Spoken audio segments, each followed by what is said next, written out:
Hi everyone, welcome to Module 7. In this module we will focus on social skills instruction for students with emotional and behavioral disorders. I hope that everyone is doing well. We are almost at the halfway point in the semester, so I hope that you all feel like you are learning new content and strategies that you're able to apply in your classrooms. So we'll have a quick review of Module 6.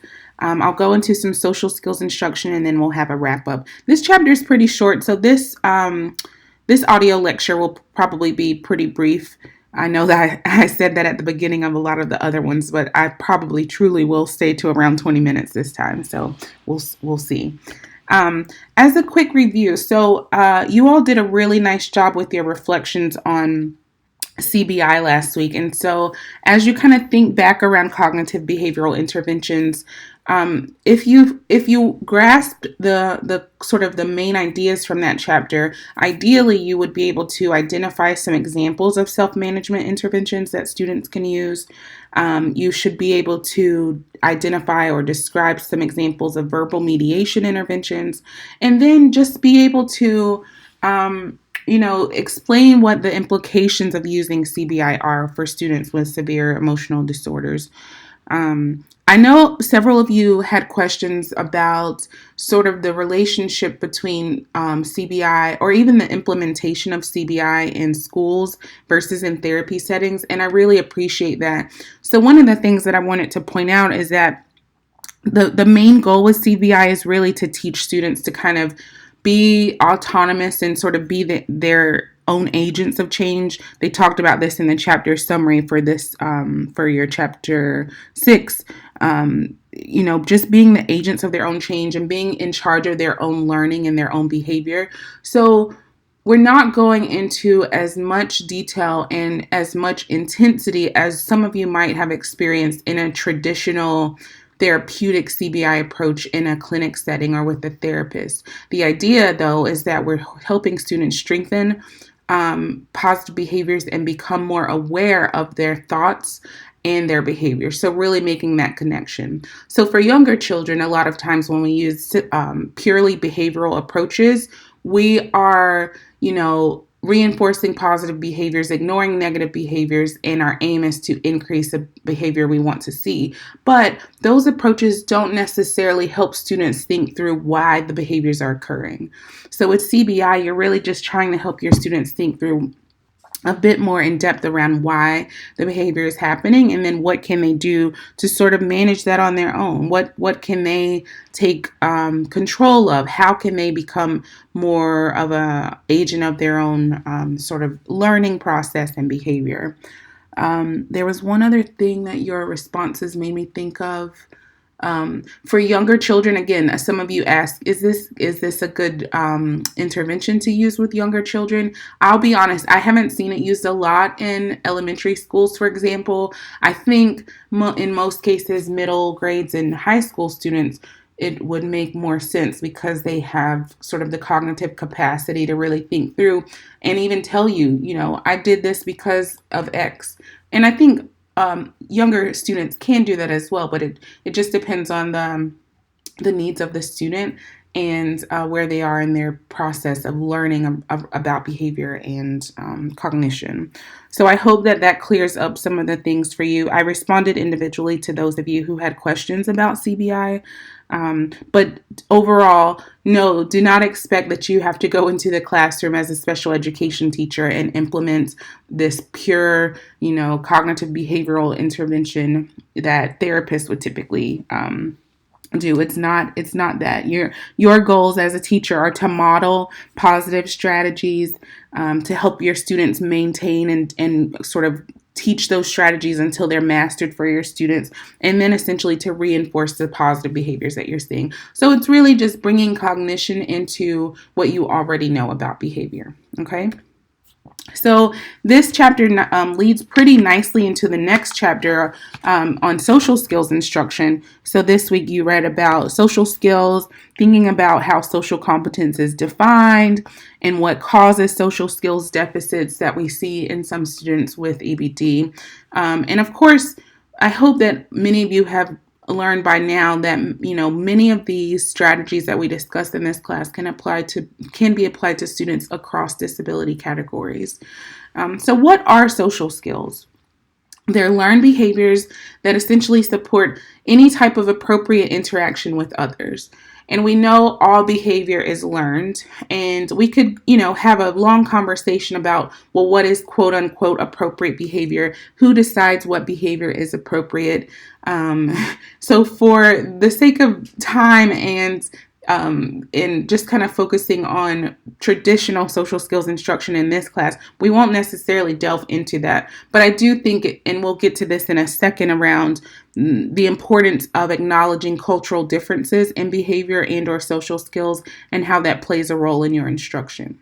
So in some cases, students with SED or EBD, my mouth just doesn't let me say SED because it's been EBD for so long. Anyways, in some cases, students with emotional and behavioral disorders demonstrate some limits in their social skills. And so this might have an impact on their ability to develop and maintain relationships with students, with family members, with teachers, etc. And so our goal is to help address some of those needs. So what does the research say about social skills instruction? The goal ultimately is to promote social acceptance. And again, we can go back and forth about whether or not you personally think that that is appropriate. But in schools, we work to help students become, good citizens in their classroom community and to engage in socially acceptable behavior. The research, though, it kind of says, does it work? I'm not sure. And here are a few of the reasons why. One is social validity. So social validity essentially is the extent to which an intervention is deemed effective and or useful by the people for whom it's designed. So one of the things around the social validity of social skills instruction has one of the sort of issues is that there tends to be a cultural mismatch in terms of what are constituted as socially appropriate expectations. So if you are a student or a teacher who was born here in America, grew up in the South, let's say, in the Bible Belt, and you have a pretty clear idea as a teacher of what are socially acceptable or socially appropriate behaviors for your students. Well, now you have a new student who's moved internationally from another culture, from another background, who speaks a different language, who grew up with different behavioral practices, and the expectations of that child and or his or her parents can be and likely will be very different from yours. So we need to understand that social skills instruction may not always be as effective as we assume it may be because of the cultural mismatch between teacher and students or even student to student. We've also identified performance versus skill deficits. And so there's an assumption that students need to learn appropriate skills, but then we also kind of need to think about, well, why is this important and how can we discern between the two?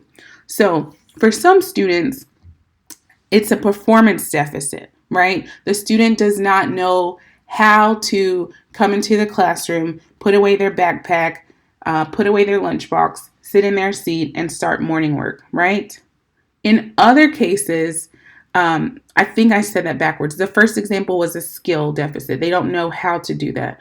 In the performance deficit, the child or the student absolutely knows how to do those things, but he or she does not engage in doing those appropriately. So that's a performance deficit. They know how, but they don't do it. So it's important to discern between those two, because if they have the skill, then you probably need to use a behavioral strategy to increase the likelihood of them performing that desired behavior, right?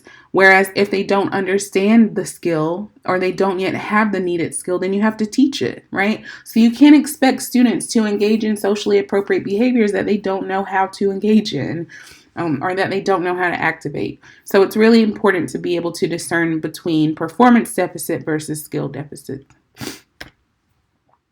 So this is a nice quick video that highlights student if whether or not a student knows how to initiate a conversation. So take a few minutes to watch that. And then we'll move on to talk about inadequate intensity. So these are still reasons why the research says about social skills instruction. Another reason is inadequate intensity. In many cases, SSI is sort of like an add-on or an afterthought.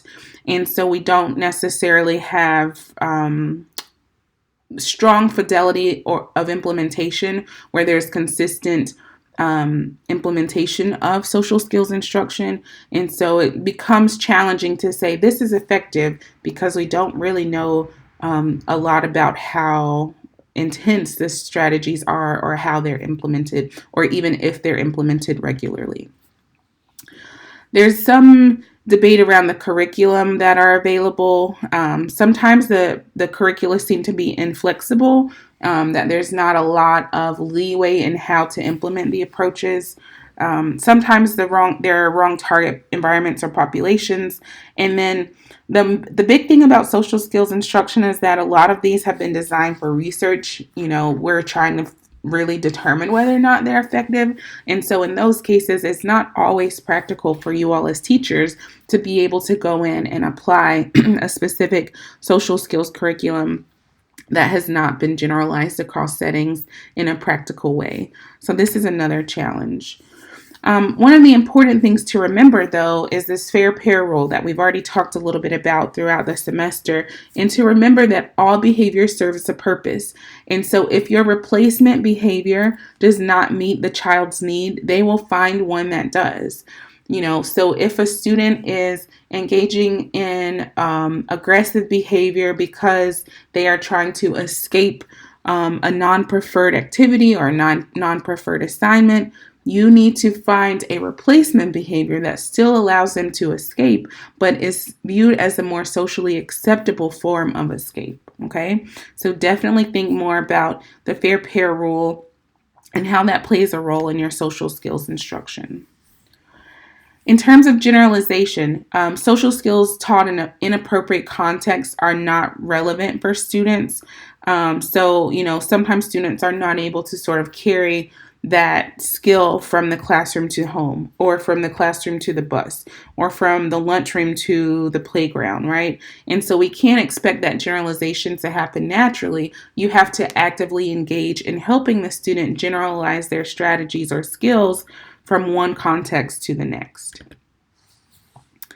In terms of social skills assessments, there are a number of screening tools for social competence. And honestly, at the end of the day, your best tool is the functional behavioral assessment, because some of these other assessments, they help you to identify and modify the curriculum. You can even practice progress monitoring, but they're often expensive, and sometimes they're pretty techy sorts of types of instruments. But your best tool is really a functional behavior assessment, because you can not only do the behavioral interviews, but also engage in observations that will tell you just as much information about social skills as any other tool. A few common rating scales that are out there. There's the social and emotional learning core competencies. This one is used pretty widely, and it helps to identify appropriate and problematic social skills. In most cases, is used for students who are nonverbal or are non-compliant to the extent that you can't really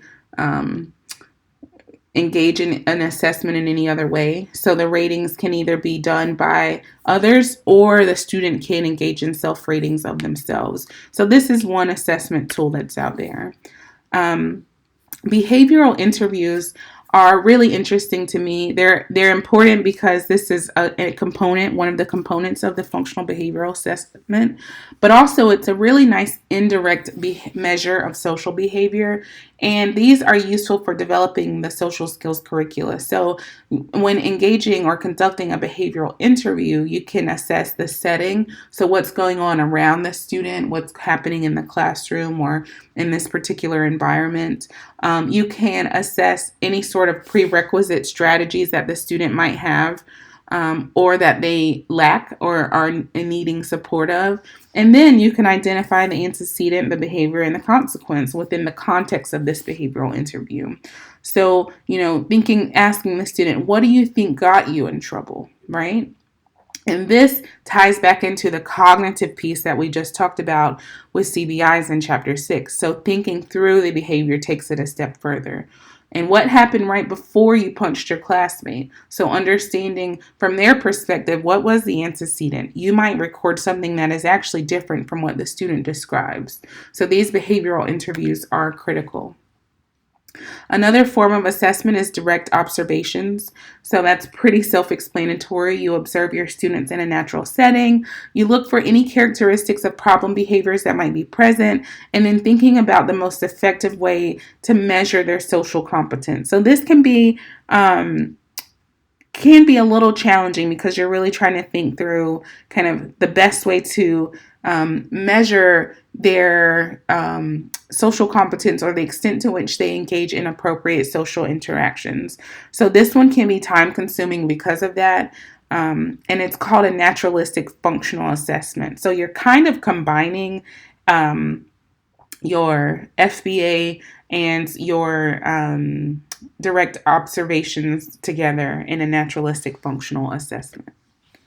So if you'd like to take a break and you've been listening to me for too long, feel free to do that here, and then we'll jump right back in. So a few cultural considerations around social skills instruction. One, again, is to think about the influence of culture on the behavior. Is it just a difference or is it a deficit? Does the child not know the expectation, or does the child not know how to perform the expectations? So think about that skill versus performance deficit sort of perspective. Think about the importance of integrating cultural values. Again, if you have students, you will have classrooms of very diverse learners. And it's not if, right? It's when you do. How do you engage in culturally responsive approaches that are not demeaning or disrespectful to the child's culture, but are also effective for creating a nice sort of classroom environment for you? So what are those social expectations, and how do we find a happy medium between what is appropriate for your child who it comes from a different background or cultural values, and what is appropriate for your classroom? Again, understanding and accepting the diversity is critical. Having flexible instructional strategies, right? Because you will have to make accommodations for students that will be individualized. They won't all be the same. And so you have to have some flexibility in that. And then establishing classroom expectations. What do you expect from your students? What are some of the expectations that can be modified for students for whom those may not be appropriate, right? So think about those things and make sure that you are considering culture as part of your social skills instruction. You also want to think about things like the volume or the tone of your voice, or the volume in terms of how loudly you're speaking, or even what you expect from your students in terms of their communication. Thinking about gendered interactions with teachers and students. Thinking about the ideas around, does trash talk equate to a physical fight or negotiating? These are all cultural considerations of social skills instruction. And so you have to help students think through, well, hey, Thomas was excited about something. He wasn't raising his voice or yelling at you so that because he was angry, right? So understanding that the volume of voice could mean different things in different settings, that maybe there are some interactions between genders that are acceptable for this student in having come from one culture, whereas they are viewed as not appropriate within this particular context in this setting. So think through those things. And a lot of this is really, I think many of you have opportunities now in your placements to just observe the culture around social skills in your classrooms and just kind of take note of that. What are the norms in your classrooms in terms of social skills? How do students engage with each other? How do they engage with the teacher? And what might you adopt from your cooperating teachers practices for your own classrooms? Or for those of you who are already in your own classrooms, what have you adopted as your own practices around social skills? And how do you reconcile the differences for students who come from different cultural backgrounds? So here's a nice opportunity to just pause and practice. So if you would, I'd like for you to look at this list of commonly needed social skills and then think of students who you know in your current classrooms who would benefit from instruction in each one. So we'll come back to this in a few slides, but think of a student, I mean, you don't have to do all of them, but at least 4 or 5. Think of a student who could benefit from asking questions appropriately, or a student who could benefit from accepting no for an answer, which is very hard for some students. And then, think of a student who could benefit from learning more about how to compliment others, for example, okay? So think of some students for those, and then we'll come back to that in a few slides. So a few assumptions of SSI. I'm already at my 21-minute mark. I'm going to try to wrap this up soon. Students must, social skills instruction should be able to produce valid outcomes for the students. So we want them to be useful outcomes that students can adapt and use in multiple settings. So one example of that might be peer acceptance, where the student needs to consider the peer group, think about who the peers are, what is it that they like about the peer group, why are they seeking social acceptance from this peer group, right? And then SSI should also help environment supports use of new skills. So having high rates of reinforcement, having new skills assess previous function of the problem behavior. So these are some assumptions, knowing that, when there are high rates of reinforcement, to what extent does that impact the social skills in those learners? Here are some other assumptions. I'm not going to read all of these to you because they're right here on the screen. One of the ones that I want to highlight, however, is that behavior problems often equal social skills problems. I think that this is true for many students who truly want to have social relationships with their peers, but their behaviors prohibit them from being able to do so appropriately. So one of our biggest jobs is to help students manage the behaviors so that they can engage in more in more social relationships in general. And student skills must be taught in appropriate context. So again, I talked about this earlier, but some students struggle with that generalization. And so if we teach it in one context, we need to work on generalizing it to the next and making sure that we're teaching it in appropriate ways and in appropriate settings. So here are 6 components of effective social skills instruction. Thinking about, how do I tell the student?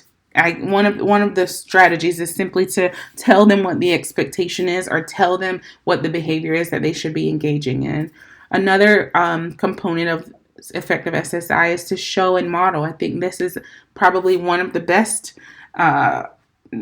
strategies. You can also do for them, so having some guided practice, and then ideally sort of fading that.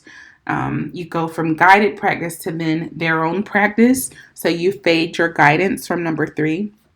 And then you monitor their progress.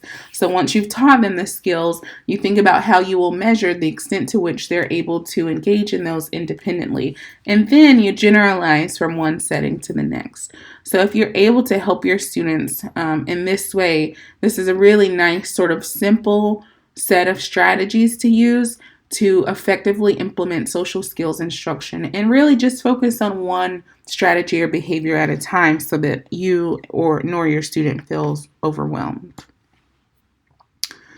So some components of social competence. What can a student demonstrate, or how can a student demonstrate that they have this quote-unquote social competence? One of those is being able to perceive, decode, or interpret social cues. So, I'm sure all of you can think of the student in a classroom who just completely is, non in tune to talking to the peer who doesn't want them to keep talking, right? So that person who's talk, and the peer is like trying to walk away or is like not listening anymore, and the student who's talking has no idea. They aren't able to pick up on the social cues that that friend or that student doesn't really want to talk anymore in that moment. So they're not able to decode those social cues. So that's one of the components that we want students to be able to engage in, is being able to decode is a sign of social competence. We also want students to be able to select and appropriately enact appropriate responses or social skills. So in order to do this, though, they have to have a repertoire of responses. So if, again, it kind of goes back to skill versus performance deficit. If they don't have the language to engage, then of course they can't perform. If they have the language but they aren't performing it or aren't using it, for maybe a better term, then why, right? So why? We need to figure out the function of that behavior. If they're not engaging in that practice, why are they not? And then what are the rules or the environments in which these particular social skills or responses apply? Is it appropriate to clap for your friends after a play, right? Or what about after a like spoken word? Because in many of those we snap instead. So thinking of things like that, there are lots of cultural nuances that you have to think through with your students, and identifying appropriate spaces for which they can enact appropriately around these social skills.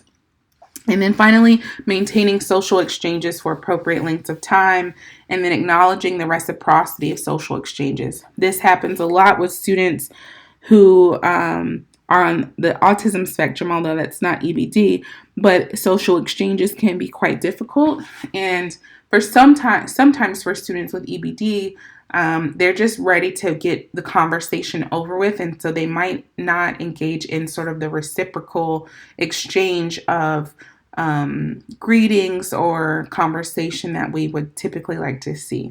So again, thinking through these things, when students have been successful with the SSI and they have deemed some level of social competence, these 4 criteria or components are things that we would like to see. And then one more is around interpersonal problem solving. So your students should have the capacity to analyze any conflict and then finding acceptable solutions. So that might be something that they do independently, or they could even come to you as a teacher to have you help them identify appropriate solutions. So social competence in EBD.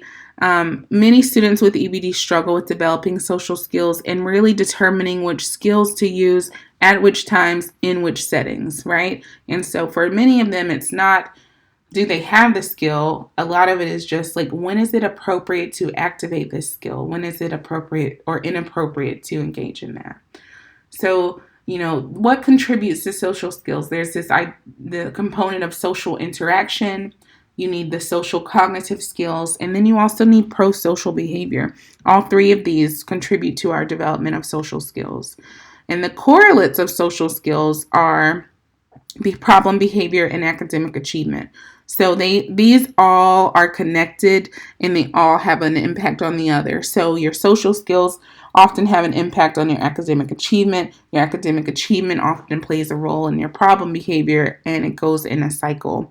So it's important to kind of think about, well, is this student not performing well on group assignments? And why is it that he or she is only not performing well on group assignments? What's happening in that particular context? Does it come down to social skills that need support in that particular context? So I want to back up to our pause and practice. And now, based on the students you identified in the last pause and practice, identify any challenges to their social competence that apply.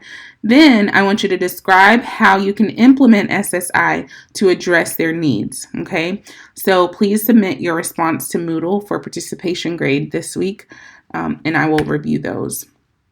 So one example here of social competence is around aggression.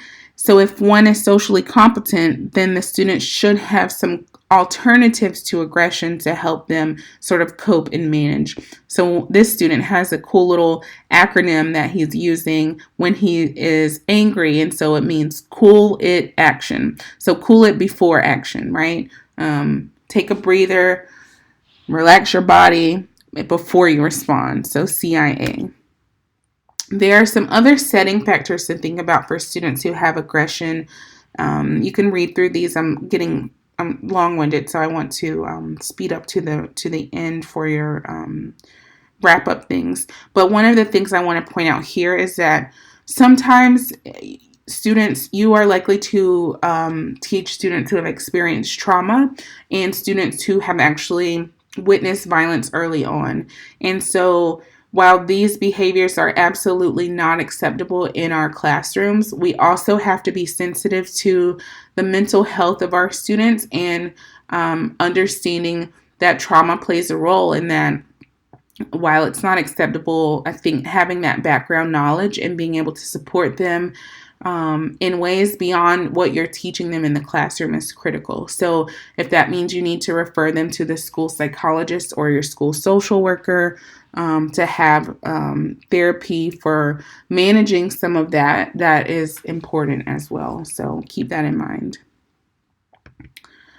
So here's some more characteristics that you can read through, thinking about pro-social values, cognitive and academic skills, and then ways to encourage pro-social behavior. So ultimately, this is what we want to see. We want to see students engaging in socially appropriate behaviors, building socially appropriate relationships, having positive peer relationships with their peers in schools, and then teaching replacement behaviors for those that we don't necessarily want to see.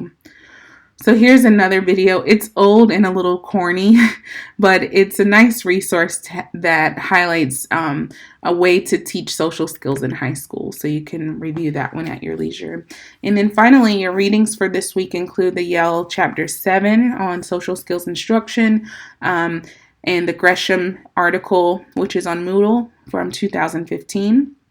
And then I would like you to submit your weekly reflection per usual, and then your pause and practice assignment that we just discussed. I think everyone should be in their placements by now and should be collecting data. I know some of you have actually already wrapped up data collection, so that's awesome. Please continue working on your projects. Please let me know if you have any questions about your FBA assignment.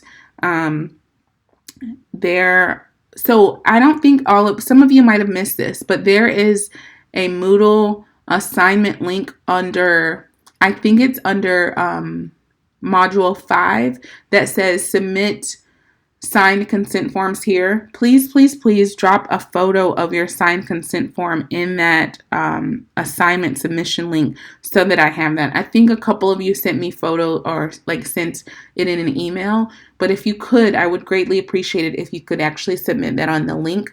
And what I'll do is move that to this module. I'll just move that submission link to Module 7 so that you can find it and you don't have to look around.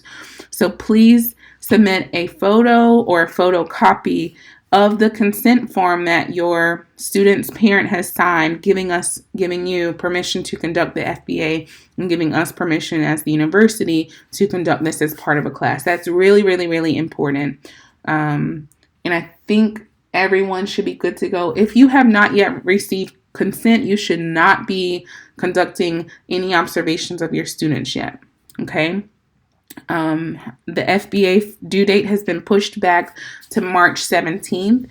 This is the Sunday following spring break, so I thought it would be helpful for many of you to kind of have an extra, a couple extra weeks to work on that. And then, of course, you have spring break off from your university classes. I know those of you who are already teaching will not have that week off from work, but at least you won't have your other classes, and hopefully that will help you have some additional time to wrap up your assignment.